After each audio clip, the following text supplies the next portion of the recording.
My name is John McCutcheon. I'm an assistant professor in the Division of Biological Sciences at the University of Montana in Missoula. My lab studies insects and their symbiotic microorganisms. In this video abstract for the September 11, 2014 issue of Cell, we'll be discussing cicadas and their endosymbiotic bacteria. Cicadas spend most of their long lives below ground, eating sap from roots using their piercing, sucking mouthparts.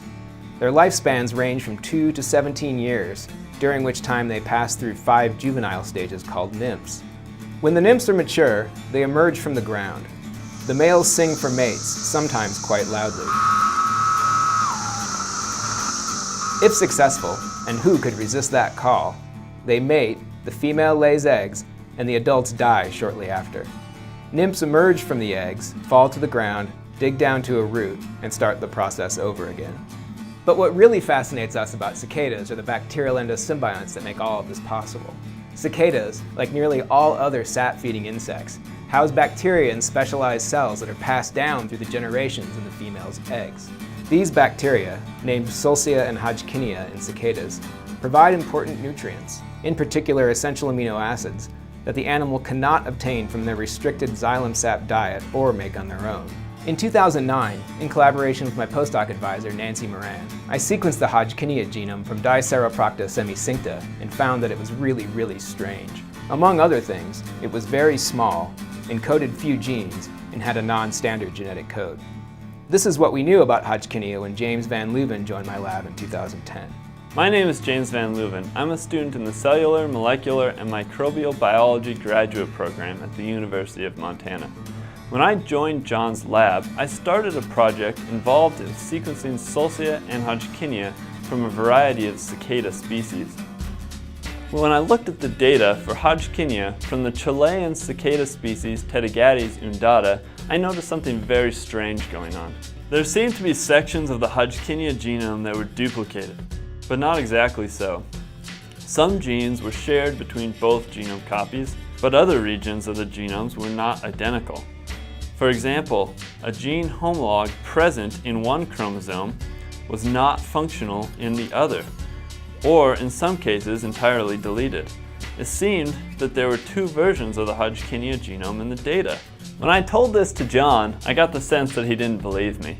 I did not believe him. But upon closing the Hodgkinia genome into 2 complete circular mapping chromosomes, the pattern became clear. There were definitely 2 distinct chromosomes, and if one chromosome had lost a certain gene, it was always retained in the other.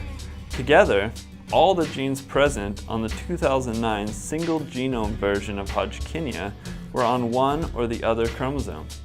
We did more experiments and found that Hodgkinia from a closely related cicada in the same genus also had a highly reduced genome, which was important because it suggested that the ancestor of the duplicated version of the Hodgkinia genome was itself already very tiny.